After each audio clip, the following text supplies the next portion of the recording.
Tonight, Michelle Obama on Trump. Words we have not heard from her before.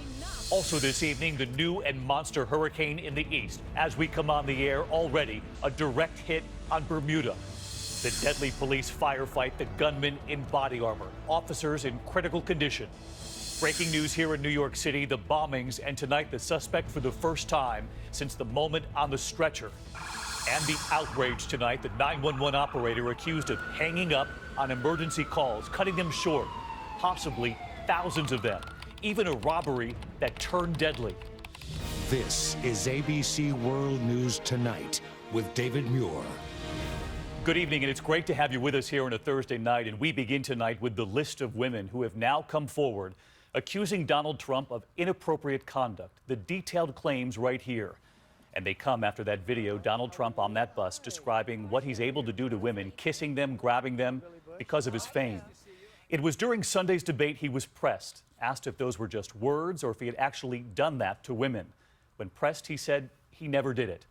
Tonight, some believe it was that moment in the debate that drove some of these women to come forward. But tonight, Donald Trump blames the media, the Clinton campaign, saying they're driving this. ABC's David Wright leads us off. Tonight, a growing list of women are accusing Donald Trump of inappropriate conduct, including sexual assault. They insist his boasts on the bus to Billy Bush were much more than just locker room talk. I just start kissing them. It's like a magnet. You just kiss. I don't even wait. And when you're a star, they let you do it. You can do anything. Whatever you want. Grab them by the you can do anything. Asked point blank about those statements. Are you saying that what you said on that bus 11 years ago, that you did not actually kiss women without consent or grope women without consent? I have great respect for women. Nobody has more respect for women than I do. Have you ever done those women things? Have respect for me. And I will tell you, no, I have not. An unequivocal no. But even some Trump supporters feared that denial would open the floodgates for women to come forward. He was like an octopus. It was like he had 6 arms. He was all over the place. Today, the New York Times published the stories of 2 women. One of them, Jessica Leeds, says Trump assaulted her more than 30 years ago on an airplane after she was upgraded to first class on a business trip. I sat down next to a young man, blonde, tall, and he introduced himself as Donald Trump. And in the middle of the flight, somehow or another, the armrest in the seat disappeared, and it was a real shock when all of a sudden his hands were all over me. If he had stuck with the upper part of the body, I might not have gotten that upset. But it's when he started putting his hand up my skirt, and that was it. That was it. I was out of there. Leeds is now a supporter of Hillary Clinton. These claims are all fabricated. They're pure fiction and they're outright lies. These events never, ever happened. Today, Trump threatened to sue the Times for libel, demanding the paper retract the story and publish an apology. The Times declined in a letter to Trump's lawyers, insisting the women spoke out on an issue of national importance. It would have been a disservice, not just to our readers, but to democracy itself, to silence their voices. And there were other voices, too, today. Among them, Natasha Stoyanov, a reporter for People magazine who traveled to Trump's Mar-a-Lago resort in 2006 to profile the billionaire and his wife, Melania, who was pregnant. Stoyanov says while Melania was out of the room, Trump shut the door behind us. Within seconds, he was pushing me against the wall and forcing his tongue down my throat. I was grateful when Trump's longtime butler burst into the room a minute later as I tried to unpin myself. She says that as they waited for Melania to return, Trump leaned in and told her, "You know we're going to have an affair, don't you?" Today, Trump denies that ever happened, asking why Stoyanov would have left such explosive details out of her People magazine story. And then he seemed to attack her appearance. Take a look. You take a look. Look at her words. You tell me what you think. I don't think so. I don't think so. David Wright joins us live from Trump Tower tonight. And David, I want to clarify for our viewers tonight, none of these women filed any kind of criminal complaints against Donald Trump? They did not, David, and they say to a person that they felt powerless to challenge him on this. The People magazine reporter, though, says she did tell her editor and asked never again to be assigned to the Trump beat. David? David Wright leading us off tonight. Thank you. And tonight, Donald Trump denying any of this ever happened, as you heard there, threatening to sue the New York Times. You also heard him single out one of his accusers during that rally, saying it didn't happen. Quote, "Look at her, you tell me." ABC's Tom Llamas with the rest of the case Trump made today in defending himself.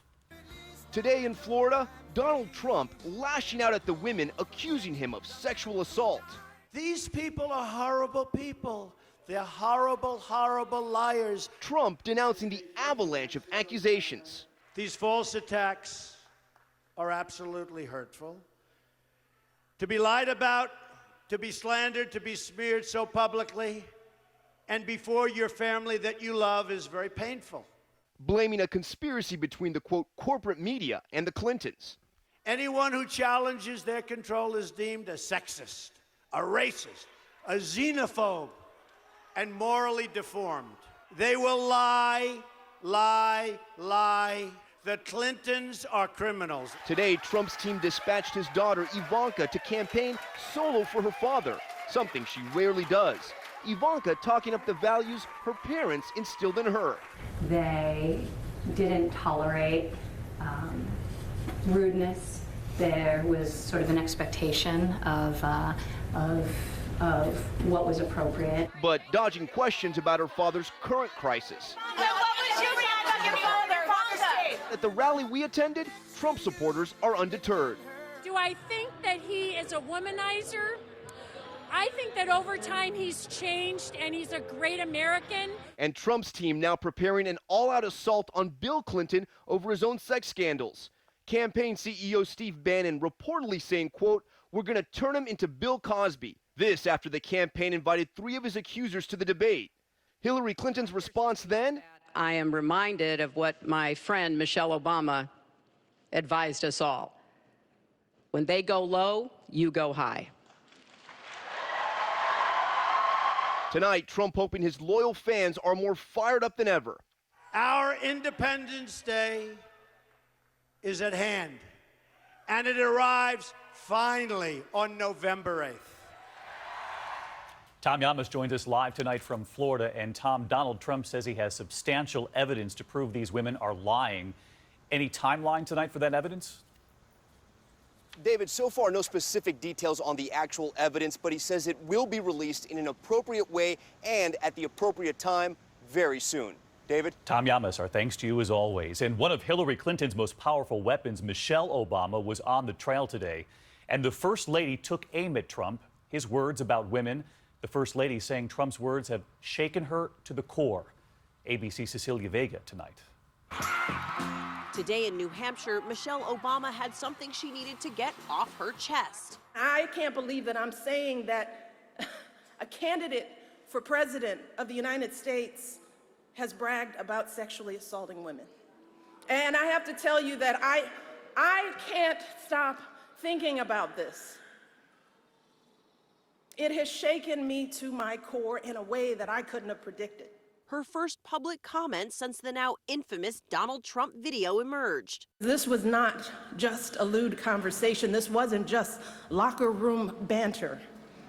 This was a powerful individual speaking freely and openly about sexually predatory behavior and actually bragging about kissing and groping women, using language so obscene that many of us were worried about our children hearing it when we turn on the TV.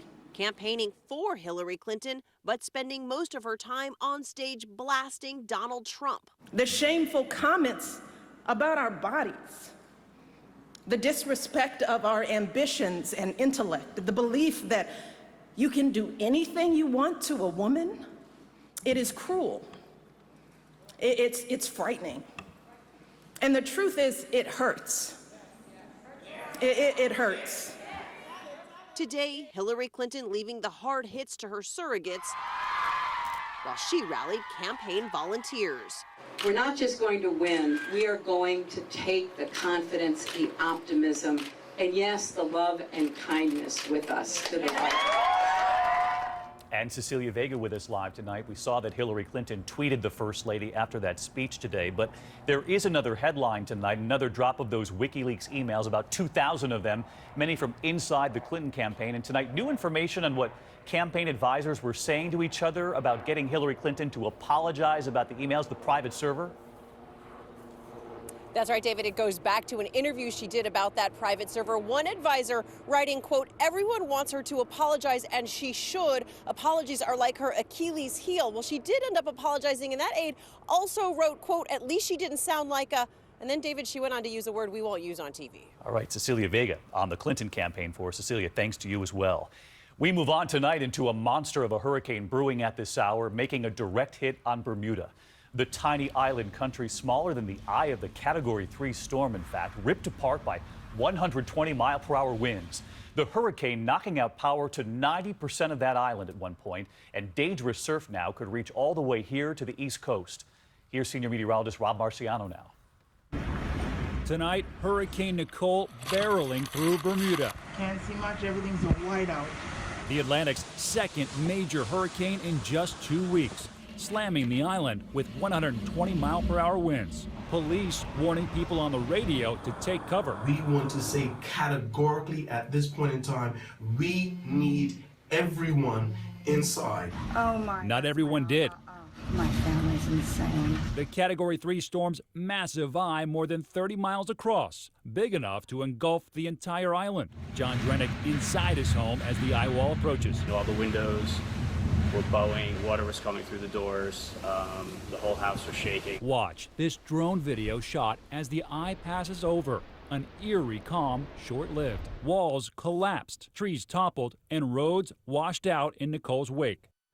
And so here we are talking about another hurricane now. Rob's got the track tonight. Well, it's moving away. That's a good news. But this tiny island has gotten hit 3 times directly by a hurricane in the last 2 years. That's defying the odds. 120 miles now away from Bermuda, and it's moving out to sea. But those big swells are hitting the U.S. coast right now. On the west coast, we have storms lining up across an atmospheric river pointed right at the northwest.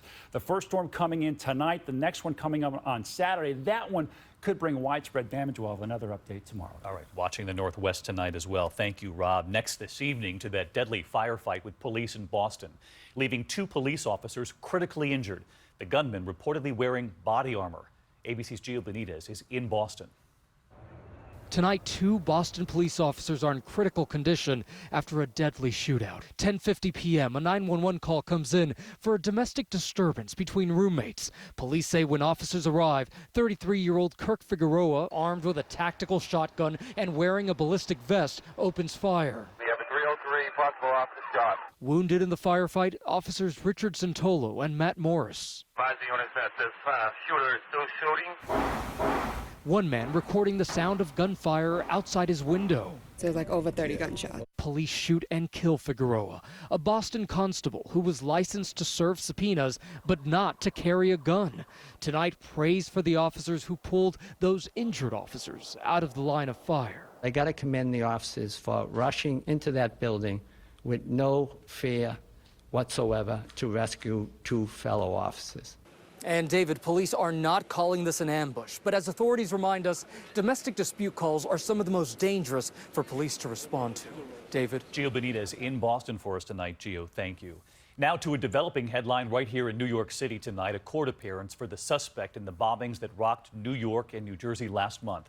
ABC's Lindsay Davis now with our first look at the suspect since that day on the gurney.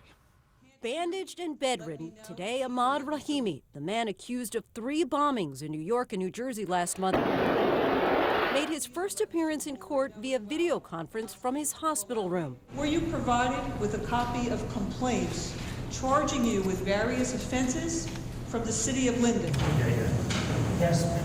His attorney at his bedside entered a plea on his behalf of not guilty to 5 counts of attempted murder of a police officer and weapons offenses. The last time we saw Rahimi, he was on this stretcher after a shootout with police. Rahimi was cooperative during the arraignment, answering yes to several of the judge's questions, but he made no other statements. Bail is set at $5.2 million. David. Lindsay, our thanks to you again tonight. Overseas tonight, and the Pentagon now making good on its promise to retaliate for attacks on a U.S. Navy ship in the Red Sea. A U.S. destroyer launching Tomahawk missiles at 3 radar sites inside Yemen. Those radars where Iranian-backed rebels are known to be active. The U.S. response came after the USS Mason was targeted twice in recent days, the first time in recent memory that an American warship has been targeted by missiles.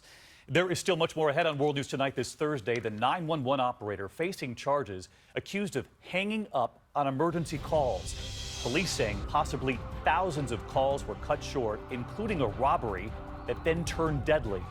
Also, there is breaking news tonight in that commuter crash. The new image coming in of the deadly train crash near New York City, and investigators now revealing 2 new major clues.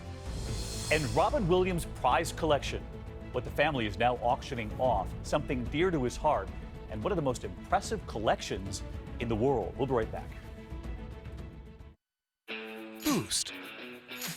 It's about moving forward.